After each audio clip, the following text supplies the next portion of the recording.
Hello friends, சின்ன மருமகள் serial இனி வரப்போகிற எபிசோட்ஸ்க்கான ரிவ்யூ தான் பார்க்க போகிறோம். அடுத்தடுத்து சுவாரஸ்யங்களை தெரிஞ்சுக்கிறதுக்கு இந்த வீடியோவை ஸ்கிப் பண்ணாமல் கடைசி வரைக்கும் பாருங்கள். நம்ம ஈஸ்வரி இருந்துட்டு இந்த குழந்தைய வச்சு ஏதாவது பிரச்சனை பண்ணுவோம் அப்படின்னு தமிழ்ச்செல்வி வீட்டுக்கு போகிறாங்க. போன உடனே தனம் தான் குழந்தைய பார்த்துக்கிட்டு இருக்காங்க. நம்ம ஈஸ்வரி இருந்துட்டு தனம் தமிழ்ச்செல்வி எங்க அப்படின்னு சொல்லி கேட்கவும், அக்கா குளிக்க போயிருக்காங்க அப்படின்னு தனம் சொல்கிறாங்க. சரி தனம், எனக்கு சில்லுன்னு ஒரு ஜூஸ் குடிக்கணும் போல இருக்கு, நீ கடைக்கு போய் ஃப்ரிட்ஜில் இருக்கிற ஜூஸாக வாங்கிட்டு வரியா அப்படின்னு சொல்லி கேட்கவும் சரிங்க அப்படின்னு தனமும் கடைக்கு கிளம்பிடுறாங்க. இந்த பக்கம் ஈஸ்வரி அழகரை போய் தூக்கிக்கிட்டு ஒரு லெட்டரை எழுதி வச்சுட்டு அவங்க பாட்டுக்கு அழகரை தூக்கிட்டு கிளம்பிடுறாங்க. அதுக்கப்புறம் என்ன, நம்ம தனம் வந்து திரும்பி பார்க்குறாங்க. ஈஸ்வரியும் குழந்தையும் இல்லாததை பார்த்துட்டு பயங்கரமாக ஷாக் ஆயிடுறாங்க. அந்த நேரம் பார்த்து நம்ம தமிழ்ச்செல்வியும் குளிச்சுட்டு வந்துடுறாங்க. வந்த உடனே என்ன தனம், ஏதோ கார் சவுண்டு கேட்ட மாதிரி இருந்துச்சு, யார் வந்தது அப்படின்னு சொல்லி கேட்கவும், அக்கா இங்கே பாருங்கக்கா, ஈஸ்வரி அத்தை தான் வந்திருந்தாங்க அப்படின்னு சொல்லவும், அவங்க எதுக்காக இங்கே வராங்க அப்படின்னு சொல்லி கேட்கவும், தெரியலக்கா, அவங்க பாட்டுக்கு வந்தாங்க, என்னை ஜூஸ் வாங்கிட்டு வர சொன்னாங்க, இப்போ அழகரை காணுக்கா அப்படின்னு சொல்லவும், என்னதானோ சொல்கிற நீ, அழகரை காணுமா அப்படின்னு உள்ளே போய் பார்க்கவும், உள்ள ஒரு லெட்டர் இருக்குது. அந்த லெட்டரை எடுத்து படிக்கிறாங்க. இங்கே பாரு, பஞ்சாயத்தில் நீங்கள் சொன்ன வாக்குப்படி 10 மணிக்கு குழந்தைய கொடுக்காததால் நானே இந்த குழந்தைய தூக்கிட்டு போயிட்டேன் அப்படின்னு எழுதி வச்சுட்டு அவங்க பாட்டுக்கு குழந்தைய தூக்கிட்டு போயிட்டாங்க. இதை படித்த உடனே நம்ம தமிழ்ச்செல்விக்கு பயங்கரமாக ஷாக் ஆயிடுது. இங்கே பாரு தனோ, உன்னால் குழந்தைய பார்த்துக்க முடியலன்னா என்கிட்ட கொடுத்துட்டு போயிருக்கலாம்ல தனோ, எதுக்காக இப்படியெல்லாம் பண்ணி வச்சிருக்க அப்படின்னு கோபமாக திட்டிக்கிட்டு இருக்கவும், இங்கே பாருங்கக்கா, அழகரை நான் தான் பார்த்துக்கிட்டு இருந்தேன், அவங்க வந்தாங்க, வந்து உங்களை தான்க்கா கேட்டாங்க, கேட்ட உடனே நீங்கள் குளிக்க போயிருக்கீங்கன்னு நான் சொன்னேன். அதுக்கப்புறம் தான் என்னை கடைக்கு ஃப்ரிட்ஜ் உள்ள கடையை பார்த்து நல்லா சில்லுன்னு ஒரு ஜூஸை வாங்கிட்டு வான்னு என்னை அனுப்பி வச்சாங்க. நான் அப்பா அம்மாவை தேடின, அப்பாவும் அம்மாவும் தெருமுனைக்கு தண்ணி எடுக்கிறதுக்காக போயிருந்தாங்கக்கா, வேற வழியே இல்லாம தான் போனேன். இப்படியெல்லாம் நடக்கணும் தெரிஞ்சிருந்தா சத்தியமா நான் அழகரை விட்டுட்டு போயிருக்க மாட்டேங்கா, என்னை மன்னிச்சிருங்கக்கா அப்படின்னு தனம் ஒரு பக்கம் சொல்லவும், இதெல்லாம் கேட்டுட்டு கானெல்லாம் சொல்லாத தனம் அப்படின்னு திட்டிக்கிட்டு இருக்காங்க. அந்த நேரம் பார்த்து செல்லப்பாண்டியும் வசந்தியும் வராங்க. வந்த உடனே என்னாச்சு புள்ள, எதுக்காக தனத்தை திட்டிக்கிட்டு இருக்க அப்படின்னு சொல்லி கேட்கவும், இங்க பாருங்கம்மா, பெரிய வீட்டுல இருந்து ஈஸ்வரி அத்தை வந்திருக்காங்க. வந்த உடனே பஞ்சாயத்துல குழந்தைய கொடுக்காததால நாங்களே என்னோட குழந்தைய தூக்கிட்டு போறோம் அப்படின்னு லெட்டர் எழுதி வச்சுட்டு அவங்க பாட்டுக்கு குழந்தைய தூக்கிட்டு போயிருக்காங்க அப்படின்னு சொல்றாங்க. இதை கேட்ட உடனே என்ன போல சொல்ற, நீ சொல்றதெல்லாம் உண்மையா, அவங்க எதுக்காக இப்படி எல்லாம் பண்றாங்க, அவங்க சொன்னபடி இப்படி இருந்திருந்தா மீனாட்சியை கொண்டு வந்து நம்ம கிட்ட கொடுத்துருக்கணும்ல, மீனாட்சியை கொண்டு வந்து கொடுக்காம எப்படி நம்ம அழகரை தூக்கிட்டு போலாம், இதெல்லாம் தப்பு இல்லையா போல. இங்க பாருமா, இந்த விஷயத்த நான் இப்படியே விட போறதுல, பஞ்சாயத்துக்கு கால் பண்ணி இப்படி நடந்துச்சுன்னு சொல்லிட்டு அவங்க வீட்டுக்கு போய் நியாயத்தை கேட்க தான் போறேன் அப்படின்னு பயங்கர கோபமா பேசவும், இங்க பாரு புள்ள, நீ பாட்டுக்கு ஏதாவது பண்ணி வச்சிடாத, நம்ம பொறுமையா இருக்கலாம், பொறுமையா இருக்கிற வரைக்கும் தான் நமக்கு நல்லது. இங்க பாருங்கம்மா, இதுக்கப்புறம் பொறுமையா இருக்கணும்ன்ற அவசியம் எனக்கு கிடையாது. என்ன பொறுமையா இருக்க சொல்ற, அவங்க விட ஓவரா பண்ணிக்கிட்டே இருக்காங்க. என்னோட குழந்தைய தூக்கிட்டு போய் கொடுத்ததுனால தானே இவ்வளோ பெரிய பிரச்சனையும், என் குழந்தைய பிரிஞ்சு கஷ்டப்படுறதை என்னால தாங்கவே முடியல. இப்போ ஒரு குழந்தைய மட்டும் விடாம என்கிட்ட இருந்து பிரிச்சு கூட்டிட்டு போயிட்டா நான் சும்மா இருப்பேனம்மா, கண்டிப்பா விடவே மாட்டேன், அவங்கள என்ன பண்றேன்னு மட்டும் பாருங்க அப்படின்னு சொல்லிட்டு பயங்கர ஆவேசத்துல வெளியே போறாங்க. இதெல்லாம் பார்த்து அப்பதான் இருந்துட்டு என்னாச்சோ ஏதாச்சோன்னு சொல்லிட்டு வசந்தி கிட்ட வந்து, அடியே வசந்தி, என்னடி ஆச்சு, தமிழ்ச்செல்வி எதுக்காக இவ்வளோ கோபமா போறா அப்படின்னு சொல்லி கேட்கவும், நடந்த விஷயத்த ஒன்று விடாம சொல்றாங்க. சொன்ன உடனே அப்பத்தாக்கு பயங்கரமா ஷாக் ஆயிடுது. ஐயோ கடவுளை, ஏற்கனவே என் மேல பயங்கர கோவத்துல இருக்காளே இந்த ஈஸ்வரி, எதுக்காக இப்படியெல்லாம் பண்ணணும் அப்படின்னு சொல்லி நம்ம அப்பத்தா ஒரு பக்கம் பயங்கர ஷாக்ல இருக்காங்க. அதுக்கப்புறம் நம்ம தமிழ்ச்செல்வி பஞ்சாயத்துல சொல்லிட்டு இப்போ ஈஸ்வரியோட வீட்டுக்கு போறாங்க. போன உடனே அடியே ஈஸ்வரி அப்படின்னு சொல்லிட்டு பேரை சொல்லியே கூப்பிடுறாங்க. பேரை சொல்லி கூப்பிட்ட உடனே நம்ம சித்ரா இருந்துட்டு, மா யாரோ உன்னோட பேரை சொல்லி கூப்பிட்டுக்கிட்டு இருக்காங்கம்மா, அதுவும் ரொம்ப கோபமா கூப்பிட்டுக்கிட்டு இருக்காங்க, யாருமா அது அப்படின்னு சொல்லி கேட்கவும், தெரியல, யாருன்னு போய் பாரு அப்படின்னு சொல்லிட்டு வெளியே வராங்க. வெளியே வந்த உடனே தமிழ்ச்செல்வி அவ்வளோ ஆவேசமா நின்றுக்கிட்டு இருக்கிறத பார்த்துட்டு ஓடி போய் தமிழ்ச்செல்வி தான் வந்திருக்கா அப்படின்னு சொல்லி ஈஸ்வரி கிட்ட சொல்றாங்க. ஈஸ்வரி கிட்ட சொன்ன உடனே, இங்க பாருடி, நான் இதை எதிர்பார்த்ததுனால தான் இப்படி ஒரு வேலையை பண்ணிட்டு வந்தேன், இப்படி ஏதாவது பிரச்சனை பண்ணாதான் அவ 2 குழந்தையும் அவ தூக்கிட்டு போவா, இனிமே 2 குழந்தையுமே இங்க இருக்க முடியாத மாதிரி நான் பண்ணணும், அதனால தாண்டி நான் இது எல்லாத்தையுமே பண்ணேன் அப்படின்னு சொல்லிட்டு ஈஸ்வரியும் சித்ராவும் கீழே வராங்க. கீழே வந்த உடனே நம்ம தமிழ்ச்செல்வி நின்றுக்கிட்டு இருக்கிறத பார்த்துட்டு ரொம்பவே சந்தோஷமா, என்னடி எதுக்காகடி இங்க வந்திருக்க? இந்த வீட்டு வாசப்படியை செத்தாலும் மிதிக்கவே மாட்டேன்னு சொல்லிட்டு உள்ள வந்து நின்றுக்கிட்டு இருக்க, உனக்கு வெக்கமாவே இல்லையா? சூடு சொன்ன இல்லையா அப்படின்னு சொல்லி கேட்கவும், இங்க பாருடி, என்னோட குழந்தைய மட்டும் எடுத்துட்டு வந்து கொடுக்கலனா இங்க நடக்கிறதே வேற. முதல்ல என்னோட குழந்தைய எடுத்துட்டு வந்து கொடுக்குறியா இல்லையா அப்படின்னு ஆவேசமா பேசவும், என்னடி என்ன மரியாதை இல்லாம பேசிக்கிட்டு இருக்க? இங்க பாரு, பஞ்சாயத்துல 10 மணிக்கு குழந்தைய எடுத்துட்டு வந்து நீங்க கொடுத்துருக்கணும், நீ கொடுக்கல, அதனாலதான் நானே போய் தூக்கிட்டு வந்துட்டேன் அப்படின்னு சொல்றாங்க. இங்க பாருங்க, பஞ்சாயத்துல 10 மணிக்கு குழந்தைய மாத்திக்கிறது எனக்கு தெரியும் தான், அதே மாதிரி நீங்களும் வந்து மாத்திருக்கணும்ல. எதுக்காக மீனாட்சி என்கிட்ட எடுத்துட்டு வந்து கொடுக்கல, அதுக்காக தான் நான் அழகரை தூக்கிட்டு என்னோட வீட்டுக்கு போனேன். நீங்க பண்ணது தப்பு அப்படின்னு சொல்லிட்டு பயங்கர கோபமாவும் ஆவேசமாவும் கத்திக்கிட்டு இருக்காங்க. அந்த நேரம் பார்த்து பஞ்சாயத்துல இருந்து 4 பேர் வந்துடுறாங்க. வந்த உடனே இந்த பக்கம் நம்ம ஈஸ்வரி கத்திக்கிட்டு இருக்கிறத பார்த்த மோகனா, அதுக்கப்புறம் சாவித்ரி, தாமரை அப்படின்னு எல்லாருமே கீழே வந்துடுறாங்க. வந்த உடனே நம்ம மோகனா இருந்துட்டு, ஈஸ்வரி என்னாச்சு ஈஸ்வரி, எதுக்காக இப்படி கத்திக்கிட்டு இருக்க அப்படின்னு சொல்லி கேட்கவும், இங்க பாருங்கக்கா, 10 மணிக்கு அழகரை நம்ம வீட்டுக்கு கொண்டு வந்து இவ கொடுக்கணும்ல, அதனாலதான்க்கா 10 மணிக்கு கொடுக்கல அப்படின்றதுக்காக நானே போய் வீட்டுல கூட்டிட்டு வந்துட்டேன் அப்படின்னு சொல்றாங்க. என்ன ஈஸ்வரி சொல்ற, நீ பண்ணியிருக்கிறது மிகப்பெரிய தப்பு. நம்ம மீனாட்சியை கொண்டு போய் கொடுத்துட்டு தானே அழகரை வாங்கிட்டு வரணும், எதுக்காக இப்படி எல்லாம் பண்ணி வச்ச? இங்க பாருங்கக்கா, நான் பண்ணதுதான் சரி, அழகரை இங்கதான் இருக்கணும். இங்க பாருங்கக்கா, இந்த விஷயத்துல நீங்க பேசாதீங்க. இங்க பாரு ஈஸ்வரி, ஒரு குழந்தை கூட இங்க இருக்க கூடாதுன்றதுக்காக தானே நீ இப்படியெல்லாம் பண்ணிக்கிட்டு இருக்க. உன்னோட அண்ணன் பொண்ணு இங்க சந்தோஷமா வாழணும், அதுக்காக தானே இப்படியெல்லாம் பண்ணிக்கிட்டு இருக்க அப்படின்னு சொல்லிட்டு நம்ம மோகனா பயங்கர கோவத்துல பேசுவோம். என்னக்கா, என்ன நீங்க அவளுக்கு சப்போர்ட் பண்ணி பேசிக்கிட்டு இருக்கீங்க? நான் யாருக்கும் சப்போர்ட் பண்ணி பேச கிடையாது. நீ பண்ணிக்கிட்டு இருக்கிறத பத்தி தான் நான் பேசிக்கிட்டு இருக்கேன். உனக்கு மனசாட்சின்றது ஒண்ணு இல்லவே இல்லையா? எதுக்காக இப்படி மனசாட்சி இல்லாம போய் குழந்தைய தூக்கிட்டு வந்து அவளை இப்படி கோபப்படுத்திக்கிட்டு இருக்க? பெத்த தாயா, அவளுக்கு எவ்வளவு வருத்தம் இருக்கும்னு எனக்கு தெரியும். இங்க பாரு ஈஸ்வரி, நீ எதுக்காக இப்படி எல்லாம் பண்ணிட்டு இருக்கன்னு எனக்கு நல்லாவே புரிஞ்சு போச்சு. இந்த மாதிரி ஏதாவது பிரச்சனை பண்ணா 2 குழந்தையும் அவங்களே தூக்கிட்டு போயிடுவாங்க அப்படின்றதுக்காக தானே இவ்வளவு பெரிய பிரச்சனையும் பண்ணிக்கிட்டு இருக்க. நீ எதுக்காக இப்படி பண்ணணுன்னு எல்லாமே எனக்கு தெரிஞ்சிருச்சு அப்படின்னு சொல்லவும், இங்க பாருங்க, எல்லாரும் இங்க நாடகம் ஆடிக்கிட்டு இருக்காதீங்க. என்னோட குழந்தைய உங்களால பாத்துக்க முடியலன்னு உங்களுக்கு தெரியுதுல்ல, எதுக்காக என்னோட குழந்தைய இங்க வச்சுக்கிட்டு கஷ்டப்படுறீங்க? நீங்க என்னோட குழந்தைய என்கிட்ட கொடுத்துருங்கன்னு நான் எத்தனை முறை சொல்லிட்டேன். முதல்ல என்னோட குழந்தைய கொடுக்குறீங்களா இல்லையா அப்படின்னு சொல்லிட்டு ஆவேசமா பேசவும், நம்ம மோகனா இருந்துட்டு, இங்க பாருமா தமிழ்ச்செல்வி, ஈஸ்வரி இப்படி வந்து குழந்தைய தூக்கிட்டு போவான்னு சத்தியமா எங்களுக்கு தெரியாது. மாமாக்கும் உடம்பு சரியில்லைன்னு தான் ஃபோன் பண்ணாரு. அவரு ஏதோ மீட்டிங்காக 2 நாள் தள்ளி போயிடுச்சு, 2 நாளுக்கு அப்புறம் குழந்தைய மாத்திக்கலாம் தான் என்கிட்ட சொன்னாரு. உங்களுக்கு கால் பண்ணாரா, உங்க ஃபோன் ரீச் ஆகல அப்படின்னு மாமா சொன்னாரு. நான் ஈஸ்வரி பண்ணது தப்புதாம்மா, என்னை மன்னிச்சிருமா, நான் அழகரை கூட்டிட்டு வந்து உங்ககிட்ட கொடுக்குறேம்மா.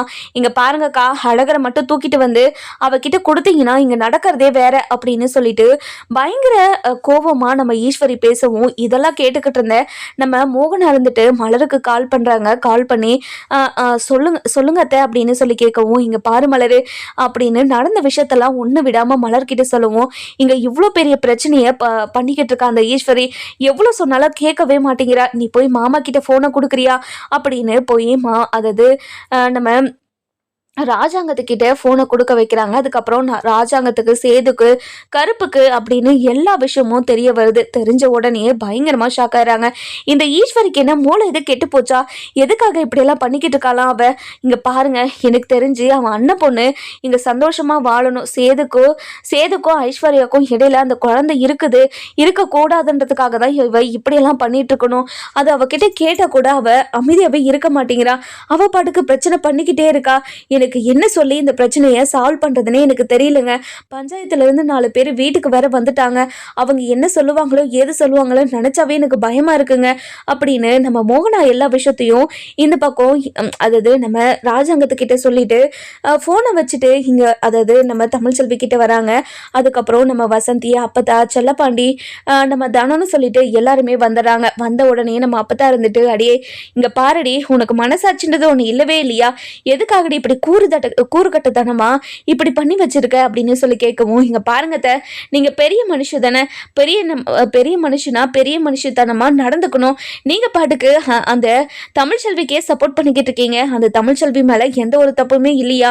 10 மணிக்கு குழந்தைய கொடுக்கணும், கொடுக்கலன்றதுனாலதான் நான் குழந்தைய தூக்கிட்டு வந்துட்டேன். இங்க பாருடி, நீ பேசுறது ஏதாவது நியாயமா பேசுறியாடி? நீங்க குழந்தைய கொடுத்துருந்தா நாங்க ஏண்டி கொடுக்காம போறோம்?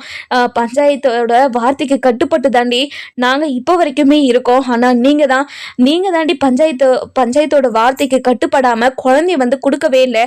அதுக்கும் என்ன காரணம் என்ன ஏதுன்னு கூட எங்ககிட்ட தெரிவிக்காம இப்படி ஒரு கேவலமான வேலையை பண்ணது நீங்க.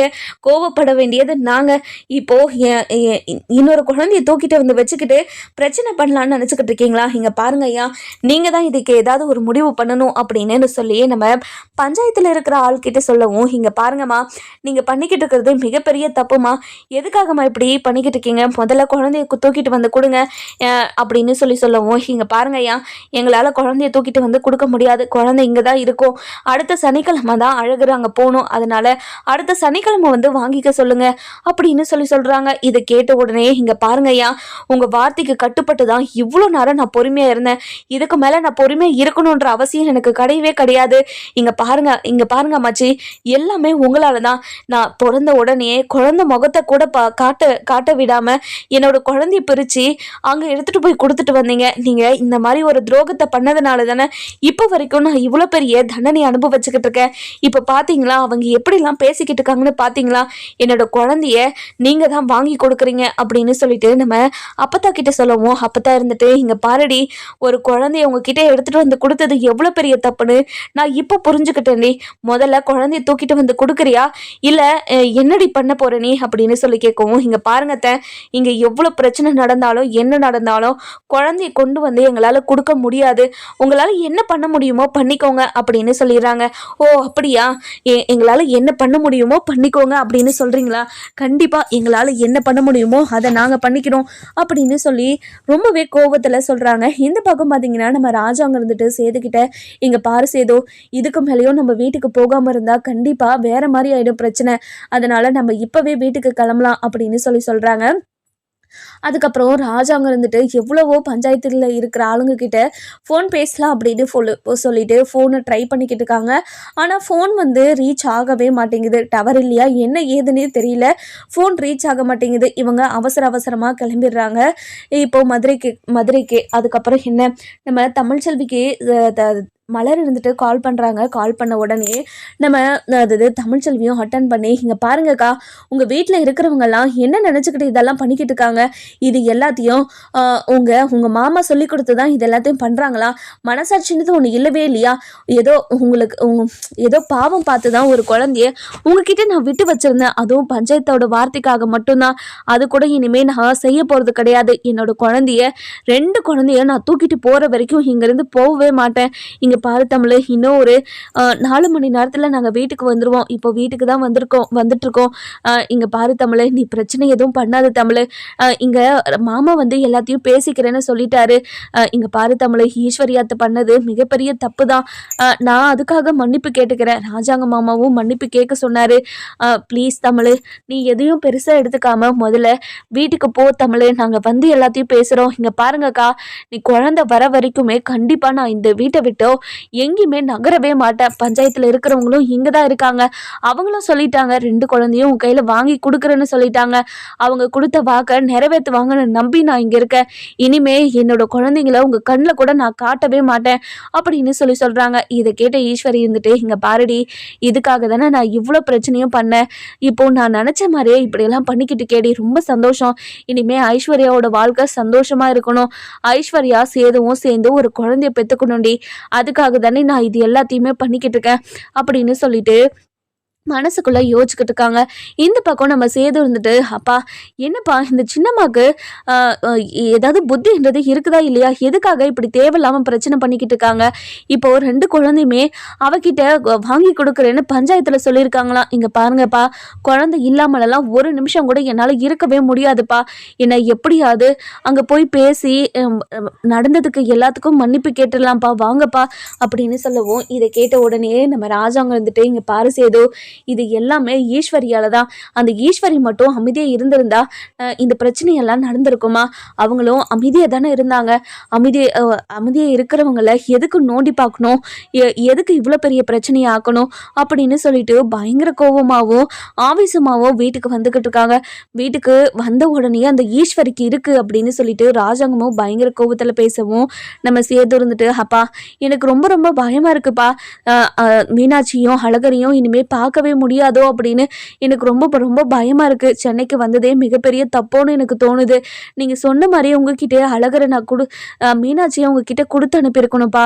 நீங்க போய் குழந்தைய நல்லபடியா மாத்திருந்திருப்பீங்க. ஆனா அது நடக்காம இப்போ இவ்வளோ பெரிய பிரச்சனை ஆனதுக்கு காரணமும் நான் தானேப்பா, என்னை மன்னிச்சிருங்கப்பா ப்ளீஸ்ப்பா அப்படின்னு சொல்லி கேட்கவும், இங்கே பாரு சேதோ, நடந்தது நடந்து போச்சு, இனிமேல் நடக்க போகிறத மட்டும்தான் நம்ம பார்க்கணும், நம்ம போய் என்னென்னு பார்க்கலாம் இரு அப்படின்னு சொல்லிட்டு வீட்டுக்கு வந்துக்கிட்டு இருக்காங்க. நம்ம கருப்பு இருந்துட்டு, இங்கே பாரு மாப்பிள்ள, என்ன மாப்பிள்ள வீட்டில் இவ்வளோ பெரிய பிரச்சனை நடந்துக்கிட்டு இருக்கு, அதுவும் இங்கே பாருங்க மாமா, நீங்களாவது பஞ்சாயத்துக்கு கால் பண்ணி ஒரு தகவல் சொல்லியிருந்தா அவங்களுக்கு இவ்வளோ பெரிய பிரச்சனை வந்திருக்காதுல்ல, ஏன் மாமா நீங்களும் சொல்லலை அப்படின்னு சொல்லி கேட்கவும், நானும் ஃபோன் பண்ணேன் ஆனால் அவங்க ஃபோனு ரீச் ஆகலை. தமிழ்ச்செல்வி ஃபோனுக்கு பண்ணேன், செல்லப்பாண்டி ஃபோனுக்கு பண்ணேன், அதுக்கப்புறம் பஞ்சாயத்தில் இருக்கிறவங்களுக்கு பண்ணேன், அதுக்கப்புறம் எனக்கு ரொம்ப டயர்ட் ஆகிடுச்சு, அப்படியே நான் படுத்து தூங்கிட்டு இருக்கிறேன், நான் தூங்குனது எனக்கே தெரியல பார்த்துக்கோங்க அப்படின்னு சொல்லவும், இங்கே பாருங்க மாமா, இதனால எவ்வளோ பிரச்சனை ஆக போதும்னு தெரியல, போனா அங்க எவ்வளோ சண்டை நடந்துக்கிட்டு இருக்கணும் தெரியல, அப்படியே மனசெல்லாம் பதறுது. இங்க பாரு கருப்பு, பிரச்சனையெல்லாம் மனசுல வச்சுக்கிட்டு வண்டியை ஃபாஸ்டாலாம் ஓட்டிடாத, மீனாட்சி இருக்கிறதுனால வண்டியை பொறுமையாவே போ அப்படின்னு சொல்றாங்க. சரிங்க மாமா, நான் பொறுமையாவே போறேன். அப்பதான் கால் பண்ணியிருந்தாங்கப்பா, அப்பதான் கண்டபடி என்னை திட்டிக்கிட்டே இருக்கு, உன்னை நம்பி ஒரு குழந்தைய தூக்கிட்டு வந்து உன்கிட்ட கொடுத்ததுக்கு இப்படியெல்லாம் பண்ணுவேன்னு சத்தியமா நான் எதிர்பார்க்கவே இல்லை. இனிமேல் 2 குழந்தையுமே தமிழ்ச்செல்வி கிட்ட தான் இருக்கும், இனிமேல் தமிழ்ச்செல்விக்கு உன்கிட்ட குழந்தைய கொடுக்கவே மாட்டா அப்படின்னு என்னென்னமோ சொல்றாங்கப்பா. எனக்கு ரொம்ப ரொம்ப பயமா இருக்குப்பா, என்னால் மீனாட்சியோ அழகரையோ பிரிஞ்சு இருக்க முடியாதுப்பா, இந்த மாதிரி என்னை விட்டு போயிடுவாங்களோன்னு எனக்கு ரொம்ப ரொம்ப பயமா இருக்குதுப்பா அப்படின்னு நம்ம சேது ரொம்ப பயப்படவும், இதெல்லாம் கேட்டுக்கிட்டு இருந்தேன் நம்ம ராஜாங்க இருந்துட்டு, இங்க பாரியா சேதோ, நீ கவலைப்படாத, நம்ம அங்க போய் பேசிக்கலாம் அப்படின்னு சொல்லிட்டு 4 மணி நேரம் முடிஞ்சிருது. அதுக்கப்புறம் என்ன வீட்டுக்கும் வராங்க.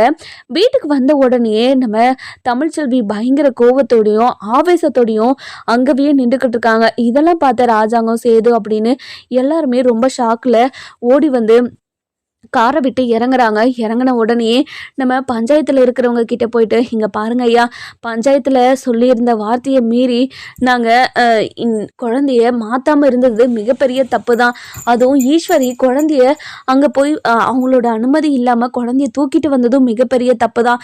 நாங்கள் பண்ணது தான் மிகப்பெரிய தப்பு, எங்களை மன்னிச்சிருங்க ஐயா அப்படின்னு ராஜாங்க போய் பஞ்சாயத்தில் இருக்கிறவங்க கிட்ட சொல்லவும், இங்கே பாருங்க ஐயா, உங்களோட வார்த்தைக்கு கட்டுப்பட்டு தான் நீங்கள் பெரிய மனுஷங்கன்னு நினச்சதுனால தான் உங்களுக்கு ஆதரவாக ஒரு தீர்ப்பை சொன்னேன். ஆனால் அந்த தீர்ப்பை சொன்னது எவ்வளோ பெரிய தப்புன்னு எனக்கு இப்போ தான் புரியுது. தமிழ்ச்செல்வி கிட்ட இருக்கிறதா, அந்த 2 குழந்தையும் தமிழ்ச்செல்வி கிட்ட இருக்கிறதா ரொம்ப ரொம்ப நல்லது. அதனால் தமிழ்ச்செல்வி கிட்ட அந்த 2 குழந்தையும் கொடுங்க அப்படின்னு சொல்கிறாங்க. இது கேட்ட உடனே நம்ம ஈஸ்வரி இருந்துட்டு, இங்கே பாருங்க ஐயா, எங்களால் ஒரு குழந்தைய கூட கொடுக்க முடியாது. நாங்கள் 2 குழந்தையுமே நாங்கள் தான் வச்சுக்க போகிறோம். இனிமே எங்களால் அவளை நம்பியெல்லாம் 2 குழந்தையும் விட முடியாது. என்னோட குழந்தைங்க அங்கே போய் எவ்வளோ கஷ்டப்பட்டுக்கிட்டு இருக்குதுன்னு உங்களுக்கு தெரியுமா? அங்கே போனதுனால தான் என்னோட குழந்தைங்களுக்கே ஜுரமும் வருது. அதனால் அவங்கள நம்பி நாங்கள் அனுப்ப மாட்டேன் அப்படின்னு சொல்லி நம்ம ஈஸ்வரி சொல்லவும், இதை கேட்ட நம்ம அதாவது ராஜா அங்கே இருந்துட்டு, ஈஸ்வரி இந்த விஷயத்தில் நீ தலையிடாத ஈஸ்வரி அப்படின்னு சொல்லவும், என்ன மாமா என்ன தலையிடாதீங்கன்னு சொல்கிறீங்க?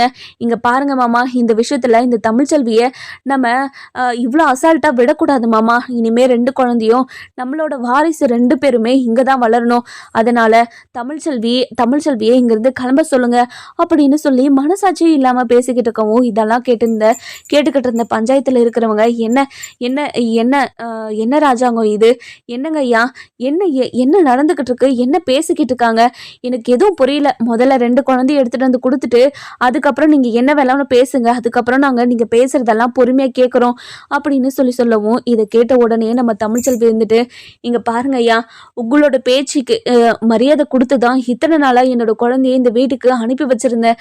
ஆனா இவங்க பேசுறதெல்லாம் பாத்தீங்களா, எனக்கு அப்பவே தெரியும் என்னோட குழந்தை இந்த வீட்டுல இருக்கிறது பாரமா நினைக்கிறாங்க.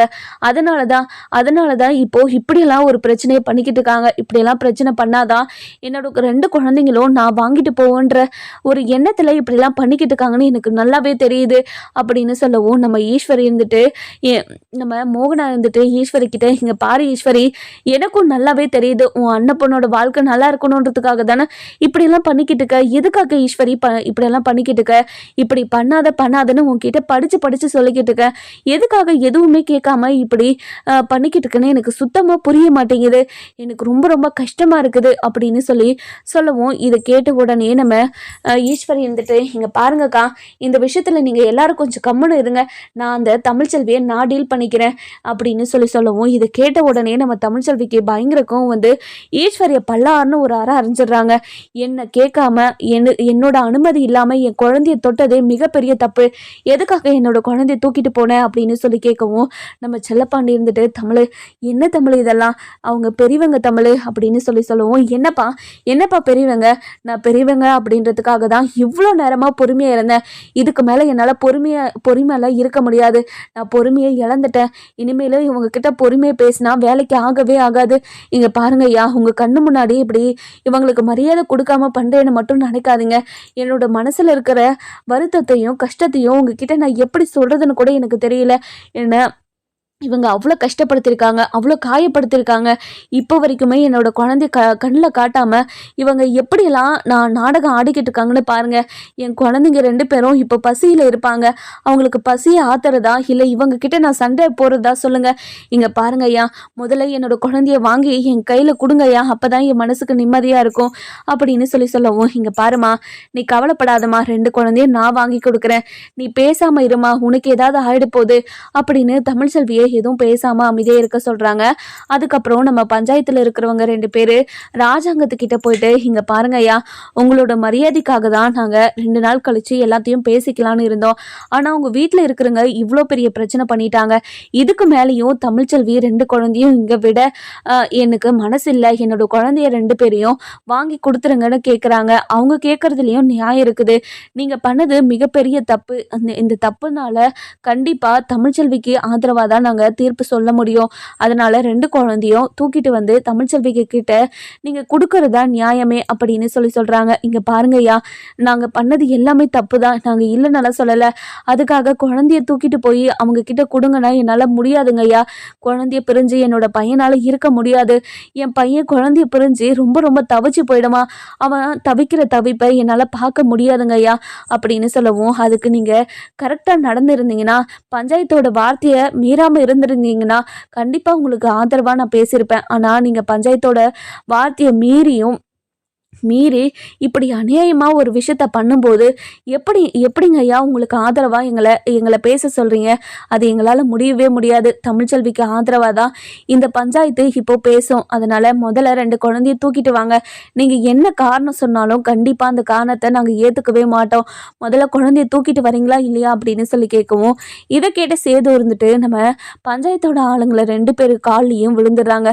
இங்க பாருங்க ஐயா, என்னோட சின்னம்மா பண்ணது மிகப்பெரிய தப்பு தான், எங்களுக்கு தெரியாம தான் அவங்க இவ்வளோ பெரிய தப்பு பண்ணியிருக்காங்க, குழந்தைங்களை பிரிஞ்சு ஒரு நாள் கூட என்னால் இருக்கவே முடியாதுங்க ஐயா, என்னை மன்னிச்சிருங்க ஐயா, நான் பண்ணது மிகப்பெரிய தப்பு தான், மீனாட்சியை கூட்டிட்டு நான் சென்னைக்கு போயிருக்கவே கூடாது, அங்கே முக்கியமான மீட்டிங் இருந்ததுனால தான் நான் அங்கேயே 2 நாள் தங்க வேண்டியதாக ஆயிடுச்சு, ஆனால் ஈஸ்வரி அம்மா சின்னம்மா இப்படியெல்லாம் பண்ணி போய் தமிழ்ச்செல்வி வீட்டில் குழந்தைய தூக்கிட்டு வருவாங்கன்னு நான் எதிர்பார்க்கவே இல்லை, என்னை மன்னிச்சிருங்க அப்படின்னு சொல்லிட்டு கையெடுத்து கும்பிடவும், இங்கே பாருப்பா சேது, நீ பண்ணது எல்லாமே மிகப்பெரிய தப்புன்னு நீ புரிஞ்சுக்கிற, ஆனால் இப்போ வரைக்குமே உன்னோட சின்னம்மா அவங்க வார்த்தையில இருந்தோ அவங்க கடுமையாக பேசுறதுல இருந்தோ கொஞ்சம் கூட மாறவே கிடையாது, அவங்க கடுமையாக பேசிக்கிட்டே தான் இருக்காங்க, ரொம்ப ரொம்ப காயப்படுத்துகிற மாதிரி பேசிக்கிட்டு இருக்காங்க, அப்படி இருக்கும்போது இந்த வீட்டில் அந்த குழந்தைய எவ்வளோ எவ்வளோ பாரமாக நினைக்கிறாங்கன்னு எனக்கு இப்போ தான் புரியுது. தமிழ்ச்செல்வி பஞ்சாயத்தில் பேசினப்போ எனக்கு அப்போ புரியல. இந்த குழந்தை வசதியாக வாழட்டும் அப்படின்னு தான் நினச்சேன். ஆனால் வசதியை விட அந்த குழந்தைக்கு தன்னோட வீட்டில் இருக்கிற உரிமையை எங்கேயுமே கொண்டு வர முடியாதுன்னு நான் இப்போ புரிஞ்சுக்கிட்டேன். தாய்கிட்ட இருக்கிறது தான் அந்த குழந்தைக்கும் நல்லது, தாய்க்கும் நல்லது அப்படின்னு சொல்லிட்டு நம்ம ராஜாங்க கிட்ட சொல்கிறாங்க. அதுக்கப்புறம் ராஜாங்கத்துக்கிட்ட கடைசியாக பஞ்சாயத்தில் இருக்கிறவங்க, இங்கே பாருங்க ஐயா, உங்களோட மரியாதைக்காக லாஸ்ட்டாக உங்ககிட்ட கேட்குறேன். குழந்தைய 2 குழந்தையும் தூக்கிட்டு வந்து இப்போது அந்த பொண்ணுக்கிட்ட கொடுக்குறீங்களா, இல்லை நாங்கள் வேற மாதிரி இந்த விஷயத்த டீல் பண்ணிக்கிட்டோமா அப்படின்னு சொல்லி கேட்கவும், இதை கேட்ட உடனே நம்ம சேது பயங்கரமாக அழுதுகிட்டு நம்ம ராஜாங்கத்துக்கு கட்டி பிடிச்சிக்கிட்டு அழுதுகிட்டு இருக்காங்க. அப்பா, என்னால் குழந்தைய பிரிஞ்செல்லாம் இருக்க முடியாதுப்பா, என்னால் குழந்தைய கொடுக்க முடியாதுப்பா அப்படின்னு பயங்கரமாக அழுதுகிட்டு இருக்கவும், இதெல்லாம் கேட்டுக்கிட்டு இருந்த சேதுக்கு என்ன பண்ணுறது ஏது பண்ணுறதுனே தெரியல. நம்ம தமிழ்ச்செல்வியோட மனசை மாற்றுறதுக்காக சேதுவும் ராஜாங்கமும் ஏதாவது பண்ணுவாங்களா மாட்டாங்களான்னு சொல்லிட்டு நம்ம வர எபிசோட்ல பார்க்கலாம். இந்த வீடியோ உங்களுக்கு பிடிச்சிருந்தா லைக் பண்ணுங்க, சப்ஸ்கிரைப் பண்ணுங்க, மறக்காம பெல் ஐகானையும் கிளிக்